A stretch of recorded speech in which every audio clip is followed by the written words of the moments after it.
Hello दोस्तों, नमस्कार। स्वागत है आपका चाणक्य ग्रुप ऑफ इकोनॉमिक्स में। दोस्तों, आज की इस वीडियो में हम डिस्कस करेंगे कंप्यूटर एंड आईसीटी से रिलेटेड 25 मोस्ट एक्सपेक्टेड एमसीक्यूज। और इससे पहले भी हम डिस्कस कर चुके हैं टीचिंग, रिसर्च एंड कम्युनिकेशन से related 25 most expected MCQs with detailed analysis. तो आज भी हम डिस्कस करने वाले हैं कंप्यूटर एंड आईसीटी से रिलेटेड 25 ऐसे क्वेश्चंस जो सुपर श्योर हैं आएंगे ही आएंगे। मतलब 4 to 5 क्वेश्चंस यहाँ से कंप्यूटर से आते हैं और काफ़ी एरिया छोटा है इसका, और रिपीटेड फॉर्म में काफ़ी क्वेश्चंस आते हैं। ठीक, तो इनके हम करेंगे डिटेल्ड एनालिसिस। थोड़ा वीडियो लेंथी हो सकता है, लेकिन डैम श्योर आपको ये काफ़ी डीप नॉलेज देगा। ओके, सबसे पहले हम डिस्कस कर लेते हैं कि आईसीटी से रिलेटेड या फिर कंप्यूटर से रिलेटेड सिलेबस क्या है। सबसे पहले ICT, general abbreviations and terminology. तो एब्रीविएशंस काफ़ी रिपीट हो रही है एब्रीविएशंस, और एब्रीविएशंस भी जो सबसे ज़्यादा पूछी जा रही हैं वो है हायर एजुकेशन से। तो हायर एजुकेशन से स्वयं प्रभा है, स्वयं पोर्टल है, उससे रिलेटेड मूक है, तो वहाँ से काफ़ी टर्मिनोलॉजीज पूछी गई हैं हायर एजुकेशन से। तो यहाँ से टोटली कवर कर लें हायर एजुकेशन को, मतलब स्वयं पोर्टल को, वहाँ से काफ़ी क्वेश्चन रिपीट हो रहे हैं।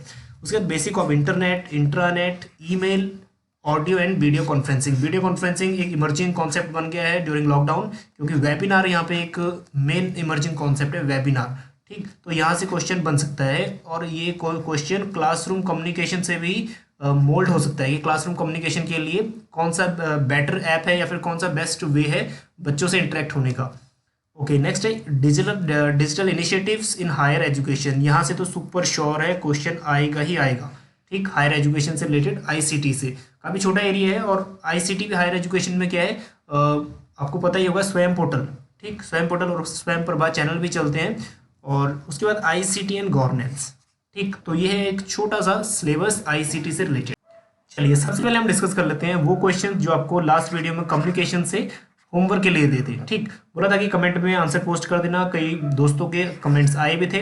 तो मेन यहाँ पे कर रहा है conversation with spirit and ancestors is termed as. तो जब भी हम आत्मा से बात करते हैं या अपने पूर्वजों से बात करते हैं, तो वो टर्म्स हम उसको बोलते हैं ट्रांसपर्सनल। अब ट्रांसपर्सनल क्या है, इसको थोड़े डिटेल में कर लेते हैं। ये क्या है, communication that occur with in a person spiritual domain. अगर स्पिरिचुअल डोमेन जहाँ पे आएगा दैट इज ट्रांसपर्सनल। ठीक, और पर्सन में भी यूज प्रेयर, उसके बाद मेडिटेशन भी हो सकता है, या फिर रिलीजियस रिचुअल्स भी हो सकते हैं, तो इसमें आ जाते हैं ट्रांसपर्सनल में। और उससे रिलेटेड जो कमेंट्स आए थे वो था दैट इज इंट्रा पर्सनल। अब इंट्रा पर्सनल बिल्कुल सेम तो है, लेकिन थोड़ा चेंज है। इसमें क्या है, इंटरनल कम्युनिकेशन वहाँ टेक प्लेस होता है जहाँ एक person with in a person, मतलब अपने आप में ही बात कर रहा होता है विद इन अ पर्सन। ठीक, जैसे थिंकिंग हो गया, मेडिटेशन हो गया, या फिर ड्रीमिंग हो गया वगैरह। ठीक, वो आता है इंट्रा पर्सनल। बाकी इंटर पर्सनल और face to face personal same बात है, मतलब अगर दो इंडिविजुअल में बात हो रही है फेस टू फेस, वो इंटरपर्सनल या फिर फेस टू फेस कम्युनिकेशन। ठीक, तो इसका राइट आंसर ए। उसके बाद communication process can be consider complete when. तो कंप्लीट तब होती है जब रिसीवर क्या करता है, अंडरस्टैंड द मैसेज। ठीक, या फिर वो फीडबैक देता है तब। उसके बाद sequence order of element in classroom communication. तो उसका जो करेक्ट आंसर है according to UGC that is second, awareness, interest, evaluation and knowledge. Okay, चलिए अब डिस्कस करते हैं आईसीटी से question number 1, which of the following is not correctly matched. अब ये जितने भी टर्म्स है ना, ये तो आपने करना ही है, यहाँ से नेक्स्ट क्वेश्चन बनेंगे ही बनेंगे। सबसे नंबर 1 पे ज्ञान दर्शन। अब ज्ञान दर्शन क्या है, एक टीवी चैनल है जो एमएचआरडी ने लॉन्च किया था। तो ज्ञान दर्शन एक एजुकेशनल टेलीविजन चैनल है जो रिलीज करता है प्रोग्राम्स फ्रॉम वेरियस दूरदर्शन केंद्र से। ठीक, यूजिंग सैटेलाइट्स। तो ये वाला बिल्कुल करेक्ट है। और ये सेटअप देख लो कब हुआ था लॉन्च, ये लॉन्च हुआ था एमएचआरडी ने लॉन्च किया था, और यूज़ करता है इसको इग्नोव। ठीक, और ये 2000 में लॉन्च हुआ था। और उसके बाद जो ज्ञानवाणी है, ज्ञानवाणी, और उसके बाद एक चम इससे जुड़ी हुई है ज्ञानधारा, ये भी नोट कर लेना। तो ये क्या है, एजुकेशनल एफएम रेडियो नेटवर्क है। तो ज्ञानवाणी एक एजुकेशनल एफएम रेडियो स्टेशन है, और वेरियस सिटीज़, मतलब डिफरेंट डिफरेंट सिटीज़ में ये प्रसारित होता है। और उसके बाद लॉन्च्ड ये भी हुआ था सेम दैट इज 2000 में ही बाय एमएचआरडी। इसके बाद एक और जोड़ लो, ज्ञान धारा। अब ज्ञान धारा क्या करता है, ये जैसे एफएम है, एफएम तो नहीं है, लेकिन ये क्या करता है, ऑनलाइन ऑडियो प्रोवाइड करता है, ऑनलाइन ऑडियो, ताकि जो लिसनर्स हैं वो सुन सकें। ठीक, और तो ज्ञान धारा ये भी सेटअप हुआ था 2000 में, और ये भी सेम वर्क करता है, लेकिन इसमें सेम थोड़ा सा डिफरेंस ये है, student can listen to the live discussion, जो भी लाइव डिस्कशन हो रही है क्लास में उसको सुन सकते हैं, ठीक। और वो चैट भी कर सकते हैं या फिर फोनेटिकली कुछ अगर डाउट्स हैं वो भी पूछ सकते हैं, ये भी एक ज्ञान धारा में प्रोविजन है, तो ये भी कर लेना ज्ञान धारा में। उसके बाद मूक्स, तो मूक्स का मतलब है मैसिव ओपन ऑनलाइन कोर्सेज, ठीक। तो क्रेडिट नहीं है, कोर्सेज है, तो थर्ड है यहाँ पे जो ओनली थर्ड, ये नॉट करेक्ट है। Okay, question number second, which of the following plagiarism checking websites. अगर आपको प्लेगरिज्म का मतलब पता होगा तो ये इजिली ये जितने भी ये कॉन्सेप्ट है क्लियर हो जाएगा। प्लेगरिज्म का मतलब क्या होता है, साहित्यिक, हिंदी में अगर बात करें इसका मतलब होता है साहित्यिक चोरी, मतलब ऐसी चोरी जो हम किसी की या फिर किसी की आर्टिकल चोरी कर लिया हमने, या फिर किसी की जो राइटिंग्स है वो हमने चोरी कर ली, तो किसी की भी आर्टिकल्स को यूज़ कर रहे हैं हम लोग तो उसको बोलते हैं प्लेगरिज्म। तो प्लेगरिज्म चेकिंग वेबसाइट है वो है ये वाली www.grammarly.com। अब इसके बारे में जान लेते हैं कि ये करती क्या है। ये क्या है, प्लेगरिज्म चेकिंग चेकर है जो डिटेक्ट करती है प्लेगरिज्म को, मतलब साहित्यिक चोरी को, कट कॉपी तो नहीं है, इन योर टेक्स्ट, या फिर जो चेक्स करती है जो अदर वेबसाइट्स मतलब डिफरेंट डिफरेंट वेबसाइट में आर्टिकल्स हैं तो उनमें डिटेक्ट करती है प्लेगरिज्म, मतलब कोई डुप्लीकेसी तो नहीं है डॉक्यूमेंट की, या फिर डुप्लीकेसी तो नहीं है राइटिंग की, ठीक। तो प्लेगरिज्म चेक करने के लिए Grammarly that is grammarly.com website. Okay, next question, question number 3, select the option shows storage device. चलिए, स्टोरेज डिवाइस पूछ रहा है, capacity from lowest to highest. सबसे पहले ये तीन चीजें पूछ रहा है, ठीक, सभी में तीन चीजें पूछ रहा है, लोएस्ट टू हाईएस्ट। जो CD रैम की कैपेसिटी होती है वो होती है समथिंग दैट इज 700 MB तक की, ठीक। उसके बाद DVD रोम आती है, DVD रोम की कैपेसिटी थोड़ा सा ज़्यादा होती है। अगर हम बात करें DVD रोम, इसकी वैल्यू वेरी कर सकती है आपकी 4.5 GB टू 4.7 GB तक, ठीक। उसके बाद ब्लू रे की जो कैपेसिटी है वो होती है 50 GB तक, मतलब 50 GB तक। तो जो करेक्ट सीक्वेंस है पहले ही, that is A option correct है। Okay, next question number 4। अब इस टाइप के क्वेश्चन काफ़ी रिपीट हो रहे हैं कुछ सालों से। डेसिमल को बाइनरी में कन्वर्ट करो, बाइनरी को डेसिमल में कन्वर्ट करो, ये चीज़ें। तो यहाँ पे डेसिमल की जो बाइनरी डिजिट है, बाइनरी डिजिट 0 to 1 तक वेरी करती है और डेसिमल करते हैं 0 to 9, ठीक।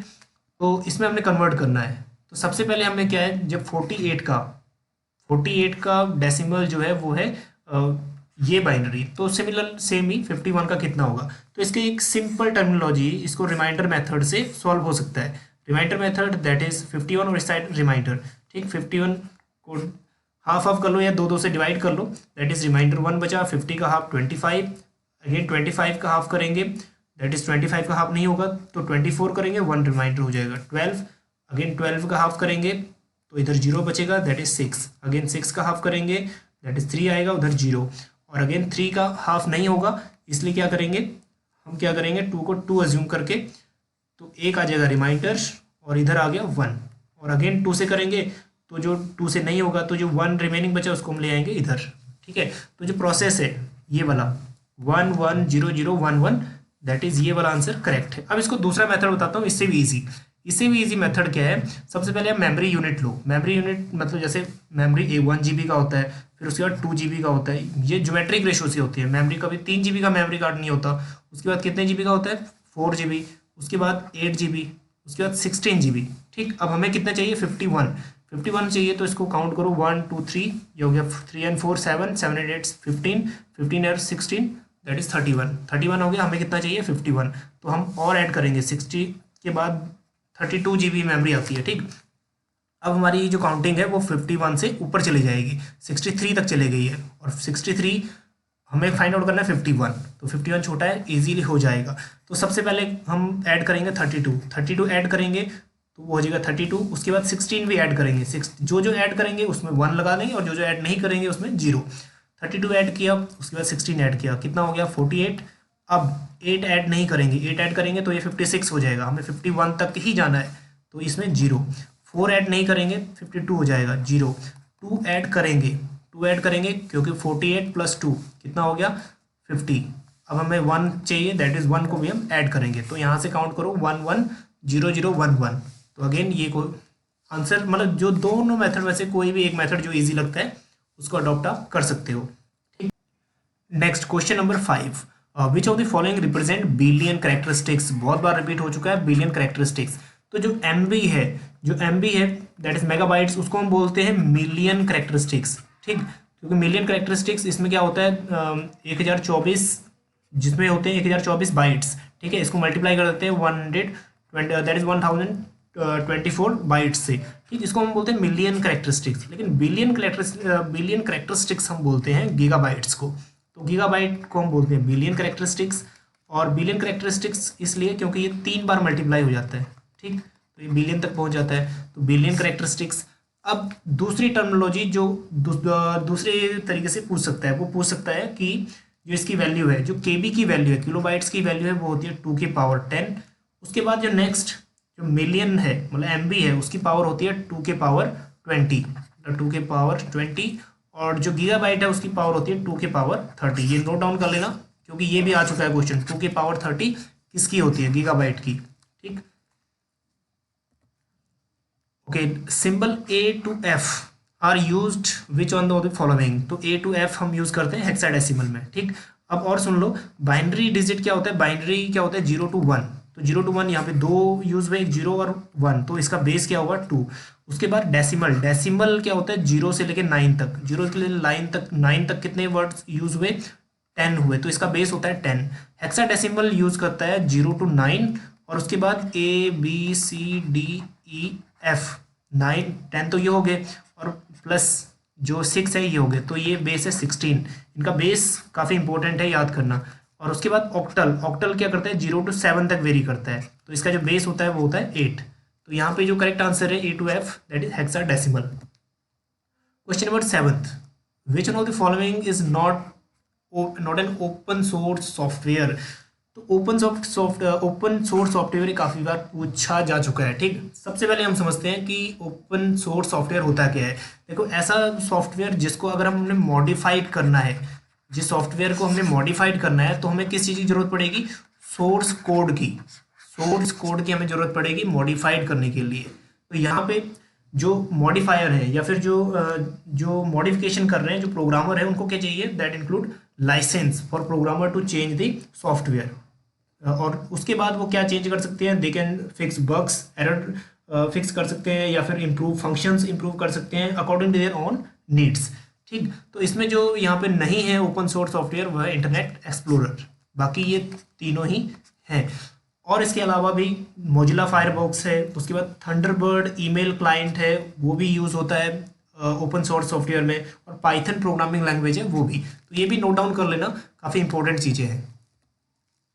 ओके, 8th वन इज, इस टाइप का क्वेश्चन भी फाइल फॉर्मेट का आता ही है श्योर। ठीक, तो जो फाइल फॉर्मेट यहाँ पे ऑडियो फाइल फॉर्मेट है वो, चलिए एक बार list of audio file format 2-3 और यहाँ पे डिस्कस कर लेते हैं। WAV का मतलब क्या होता है, wave form audio file formula. ठीक है, विंडोज़ वगैरह में यूज़ होता है। फिर उसके बाद जो दूसरा है वो होता है AIFF, इसका मतलब होता है ऑडियो इंटरचेंज फाइल फॉर्मेट। ठीक, उसके बाद AAC हम यूज़ करते हैं इसको एडवांस ऑडियो कोडिंग या फिर कोडेट में। ठीक, उसके बाद होता है WMA विंडो मीडिया ऑडियो।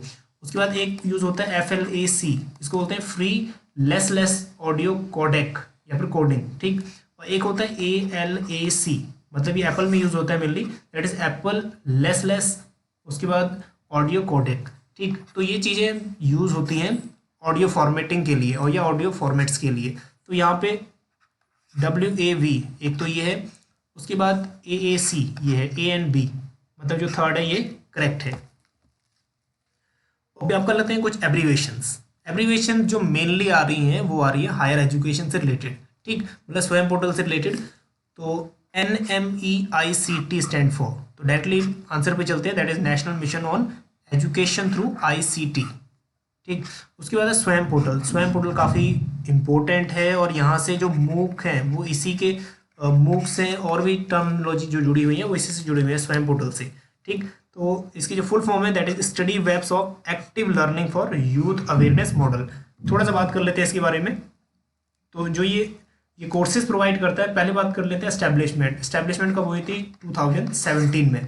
और जो कोर्सेज प्रोवाइड करता है, ये क्वेश्चन बन सकता है यहाँ से कि कोर्सेज किस क्लास से लेके कहाँ तक प्रोवाइड करता है। तो 9th क्लास से लेके पीजी पोस्ट ग्रेजुएट तक ये प्रोवाइड करता है मटेरियल, या फिर जो लेक्चर्स हैं इसके वो प्रोवाइड करता है। अब ट्राई करना जो आपकी फ्री डिश है या फिर कोई डिश टिप है, जो लास्ट के चैनल्स होते हैं वो स्वयं प्रभा के चैनल होते हैं। तो डिफरेंट डिफरेंट इकोनॉमिक्स का चैनल में मिलेगा, आपको ज्योग्राफी में मिलेगा, आपको पॉलिटिकल साइंस में मिलेगी, कॉमर्स में मिलेगा, सभी सब्जेक्ट यहाँ पे इंक्लूड होते हैं। ठीक, चलिए नेक्स्ट क्लास 2 या 3 बार रिपीट हो चुका है 2012-13 के बाद यूजीसी नेट में। तो क्लास की यहाँ पे अगर हम बात करें, क्लास की जो फुल फॉर्म है वो है that is computer literacy and studies in school. Okay, question number 12, the following teaching aid can be used by a teacher in the classroom as a live interactive device. इस type के question surely 100% आएंगे ही आएंगे next में, क्योंकि जो lockdown में अभी जो इमर्जिंग एप्स थे, मतलब जो काफ़ी इंटरेक्टिव एप्स थे वो हमने यूज़ भी किए थे। ठीक, तो ईमेल एक इंटरेक्शन का मोड नहीं हो सकता, एक्टिव क्लासरूम नहीं हो सकती क्योंकि वन वे है।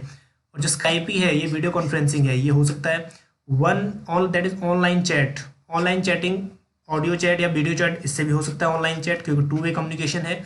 और उसके बाद टेली कॉन्फ्रेंसिंग जैसे वीडियो कॉन्फ्रेंसिंग है, यहाँ से भी टेलीफोनिक कॉन्फ्रेंसिंग से भी ऑडियो से हम पढ़ सकते हैं। ठीक, तो इसमें भी 2 वे कम्युनिकेशन हो सकता है। फेसबुक से 2 वे कम्युनिकेशन नहीं हो सकता। उसके बाद ब्लॉग से भी, जो ब्लॉग्स मतलब जो राइटिंग में आर्टिकल्स हैं या फिर ब्लॉग्स हैं, उनसे भी इंटरेक्टिव नहीं हो सकता, 2 वे नहीं है। तो 2 वे कौन सा है? स्काइपी, दैट इज 2, उसके बाद 3, उसके बाद 4, दैट इज 2, 3 एंड 4, बी।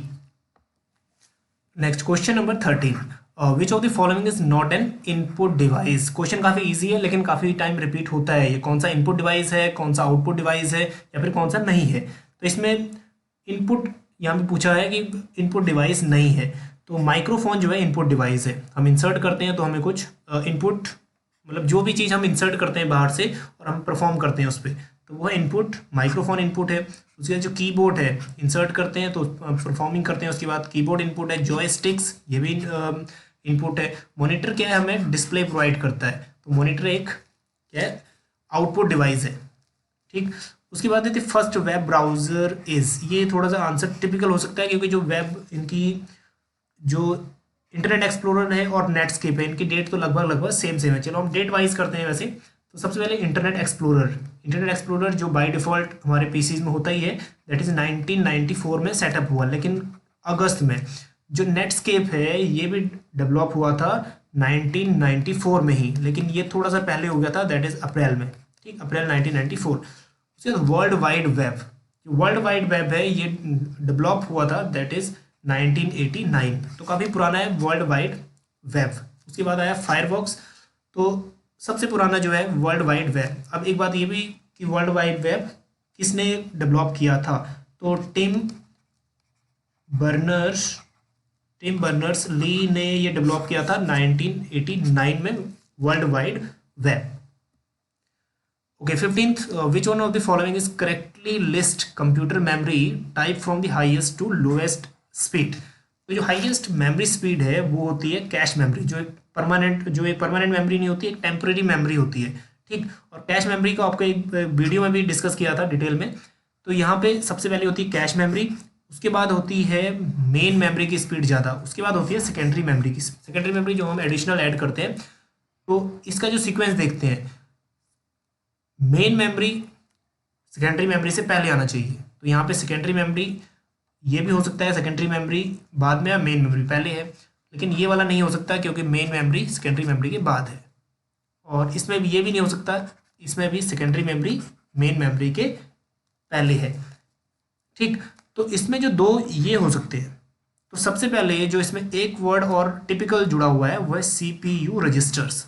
तो सबसे पहले सीपीयू रजिस्टर को समझते हैं कि सीपीयू रजिस्टर है क्या, और इसी से ही पूरा आंसर क्या हो जाएगा, पूरा चेंज हो जाएगा। ठीक, तो सीपीयू सबसे पहले हम देखते हैं सीपीयू रजिस्टर है क्या। कैश मेमोरी तो हमें पता है टेम्परेरी मेमोरी है और सबसे फास्टेस्ट मेमोरी भी है, लेकिन जो सीपीयू रजिस्टर्स है ये एक मेमोरी नहीं है। CPU register they are part of control unit या फिर एएलयू, मतलब arithmetic logic unit, rather than a memory unit का पार्ट नहीं, एएलयू का पार्ट है। लेकिन ये क्या करता है, जो भी इसमें कंटेंट होता है वो उसको हैंडल करता है काफ़ी फास्टर रेट से, या फास्टली ऑपरेट करता है या फास्टली उसको कंटेंट को रन करता है या हैंडल करता है, faster than content in memory या फिर प्राइमरी मेमोरी। जो प्राइमरी मेमोरी में डाटा है उससे भी फास्टली ये प्रोसेस करता है सीपीयू रजिस्टर। तो इसलिए जो करेक्ट सीक्वेंस है वो है सीपीयू रजिस्टर, कैश मेमोरी, फिर उसके बाद मेन मेमोरी, उसके बाद सेकेंडरी मेमोरी। ठीक, next question number 16। A compiler is a software which converts. देखो सबसे पहले हमें समझना है कंपाइलर क्या होता है, दूसरी चीज हमें सीखनी है असेंबलर क्या होता है, और तीसरी चीज हमें सीखनी है कि हाई लेवल लैंग्वेज क्या है, और चौथी चीज हमें सीखनी है कि लो लेवल लैंग्वेज क्या है। ठीक, लो लेवल लैंग्वेज, क्योंकि यहाँ से क्वेश्चन आ सकता है। जो कंपाइलर है ये क्या करता है, हाई लेवल लैंग्वेज को मशीन लैंग्वेज में चेंज करता है, और जो असेंबलर है वो क्या करता है, लो लेवल लैंग्वेज को मशीन लैंग्वेज में कन्वर्ट करता है। तो इसमें हाई लेवल लैंग्वेज का रिलेशन है कंपाइलर से और लो लेवल लैंग्वेज का रिलेशन है असेंबलर से। तो यहाँ पे हाई लेवल लैंग्वेज कंपाइलर क्या करता है, हाई लेवल लैंग्वेज को मशीन लैंग्वेज में कन्वर्ट करता है या फिर ट्रांसलेट करता है। Okay, so 17th virtual memory is. तो ये थोड़ा समझने वाला कॉन्सेप्ट है कि वर्चुअल मेमोरी होती क्या है। देखो वर्चुअल मेमोरी क्या है, एक इमेजिनरी या फिर एक आइडियल मेमोरी, ऐसी मेमोरी जब मल्टीपल टास्क खुलेंगे किसी कंप्यूटर स्क्रीन में, मल्टीपल टास्किंग हो रही है, तो जो रैम की प्रोसेस स्पीड है, तो जो स्पीड रैम की वो हो जाएगी डाउन। ठीक, क्योंकि उस पर मल्टीपल टास्क ओपन हो रहे हैं सेम टाइम, तो जो स्पीड है वो हो जाएगी कम। अब जो परफॉर्म चल रहा है, जिस पे परफॉर्म कर रहा है यूज़र, उसके बाद जितने भी बैक में जितने भी ऐप्स चल रहे हैं या फिर जितनी भी चीज़ें फंक्शनिंग हो रही हैं पीछे, तो जो रैम है वो क्या करेगी, फुल हो जाएगी। तो ये वर्चुअल मेमोरी क्या करती है, जो स्पेस है रैम का जो यूटिलाइज नहीं हो रही है अभी, जो टास्क खुले हुए हैं उसको सेंड कर देगी आपके हार्ड डिस्क में। तो जो आपकी रैम की स्पेस है वो हो जाएगी, फिर बन जाएगी, ज़्यादा हो जाएगी रैम की स्पेस, और उसमें जो यूज़र काम कर रहा है उसकी स्पीड थोड़ा बढ़ जाएगी, क्योंकि जो टास्क बंद थे, जो नहीं चल रहे थे, वो रैम से कन्वर्ट होकर कहाँ चले गए, हार्ड डिस्क में। ठीक, तो ये रैम में बन गई आपकी स्पेस। तो एक काफ़ी बड़ा कॉन्सेप्ट है, सिंपल लैंग्वेज में यही है। वर्चुअल मेमोरी क्या है, एक इमेजिनरी मेमोरी जो क्या करती है, रैम को फ्री कर देती है, मतलब रैम की स्पेस बढ़ा देती है, क्योंकि जो वहाँ रैम में जो चीज़ें चल रही है उनको कन्वर्ट कर देती है हार्ड डिस्क में। तो इसलिए जो रैम है उसका साइज हो जाता है फ्री। तो जो इसका मेन है आंसर वो है an illusion of extremely large main memory. ठीक, okay, question number 18। Which one of the following is correct. तो यहाँ भी वही कॉन्सेप्ट है। 10 आपका जो बेस था वो किसका था, वो था डेसिमल का। उसके बाद 16 जो बेस था वो था हेक्साडेसिमल का। ठीक, तो यहाँ पे कह रहा है अगर 17 डेसिमल की वैल्यू जो है वो होगी 17 चलो 17 वैल्यू है वो कितनी होगी हेक्साडेसिमल में, 17 ही होगी, ऐसा बोल रहा है। अब देखते हैं कि 17 1 2 3 4 5 6 7 8 9 10 11 12 13 14 15 16 एंड 17। तो जो 17 वैल्यू है हेक्साडेसिमल में भी सेम होगी। चलिए हेक्साडेसिमल कन्वर्ट करते हैं।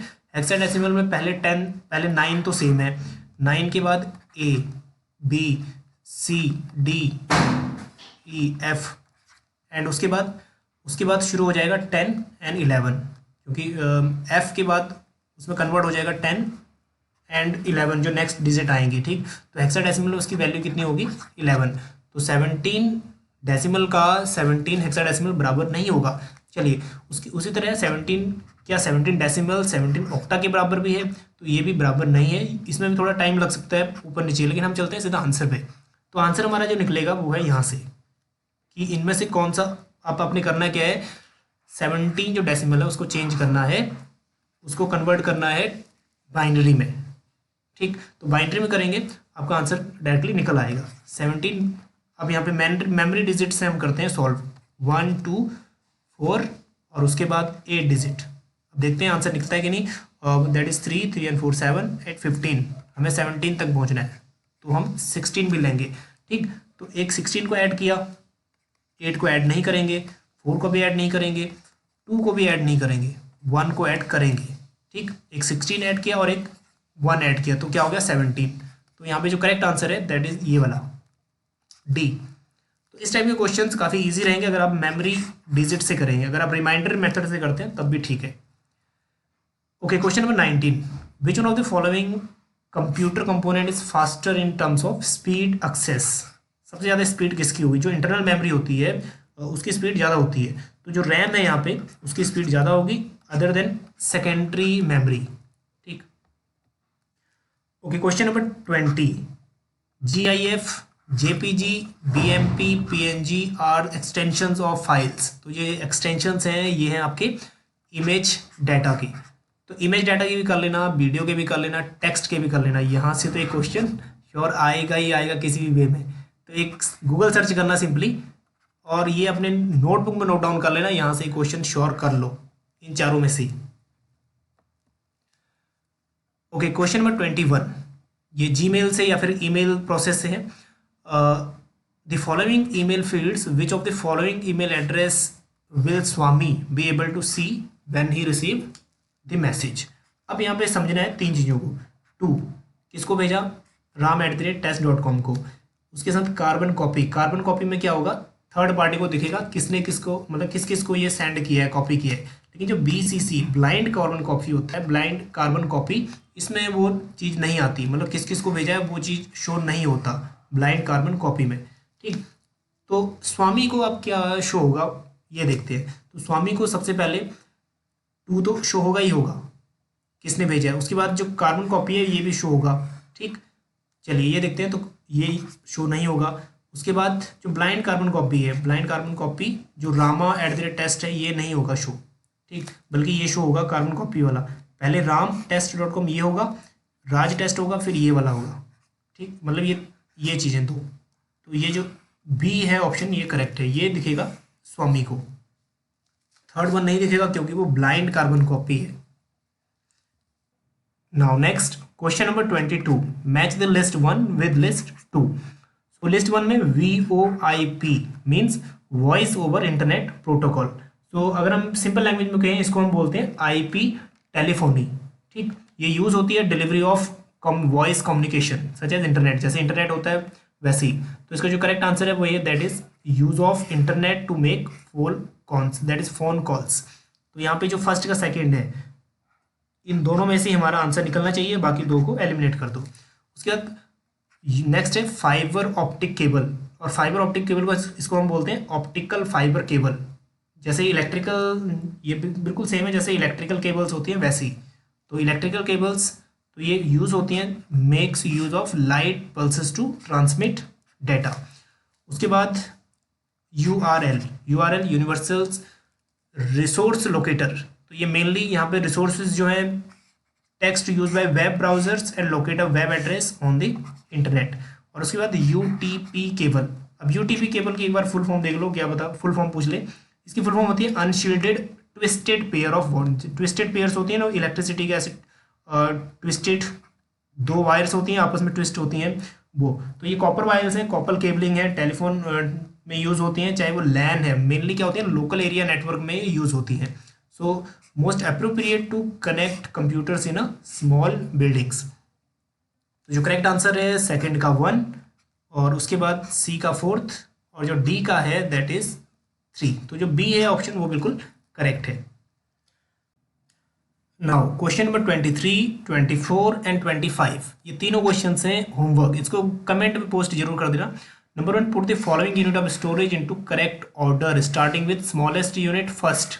ठीक, स्मॉलेस्ट यूनिट जो है उसको फर्स्ट, और जो लार्जेस्ट यूनिट है वो रखनी है बाद में।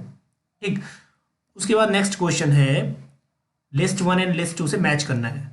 वेब ब्राउजर क्या होता है, वर्ड प्रोसेसर क्या है, स्प्रेडशीट क्या है, उसके बाद वेब ऑथरिंग किसको बोलते हैं वो। ओके, क्वेश्चन नंबर 25 है 25 डेसिमल को चेंज करना है बाइनरी में। ठीक, चलिए ये काफ़ी इजी हो जाएगा। एक और देता हूँ, 95 को कन्वर्ट करके देखना, 95 डेसिमल को कन्वर्ट करके देखना बाइनरी में। अब तो आ चुका होगा। दो मेथड यूज़ करना, एक यूज़ करना आप मेमोरी मेथड यूज़ किया है 1 2 4 जहाँ तक पहुँचता है 95 तक। ठीक, उसके बाद आप यूज़ कर सकते हो रिमेंबर मेथड, जिसमें हम जिसमें हम रिमाइंडर लेके चूज़ करते हैं। ठीक, दो मेथड में से 95 वाला करना सॉल्व। 25 तो खैर हो जाएगा, 25 भी कर लेना, 95 भी कर लेना। ग्रुप में जो है कमेंट में पोस्ट कर देना 95 का आंसर क्या है। चलिए बाकी तीनों के भी आंसर कर देना पोस्ट। अब मिलते हैं आपको नेक्स्ट वीडियो में। नेक्स्ट वीडियो में हम डिस्कस करेंगे 25 most expected MCQs of people and environment with detailed analysis. ठीक, बने रहिए चाणक्य ग्रुप ऑफ इकोनॉमिक्स के साथ। मिलते हैं आपको नेक्स्ट वीडियो में। Thank you.